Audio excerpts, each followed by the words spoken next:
জঙ্গলের বন্ধুত্ব। একদিন গভীর জঙ্গলে ছোট্ট একটি খরগোশ দৌড়াচ্ছিল। তার নাম ছিল ঝুমু।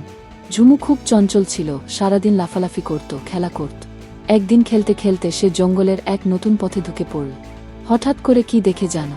বিশাল এক সিংহ গাছের নিচে বসে আছে। ঝুমু ভয় পেয়ে ঝোপের আড়ালে লুকিয়ে পড়ল। কিন্তু সিংহটি হেসে বলল, ভয় পেও না ছোট্ট বন্ধু, আমি তোমাকে কিছু করব না। ঝুমু অবাক হয়ে ধীরে ধীরে সামনে এলো। সে ভাবল, সিংহ তো জঙ্গলের রাজা, সে কি সত্যিই আমার বন্ধু হতে পারে? সিংহটি আবার বলল, আমি সত্যিই তোমার বন্ধু হতে চাই, তুমি কি আমার বন্ধু হবে? ঝুমু খুশি হয়ে বলল, অবশ্যই, কিন্তু তুমি তো অনেক বড়, আর আমি তো একদম ছোট। সিংহ হেসে বলল, বন্ধুত্বে বড় ছোট কিছু আসে না, যার মন বড় সেই আসল বন্ধু।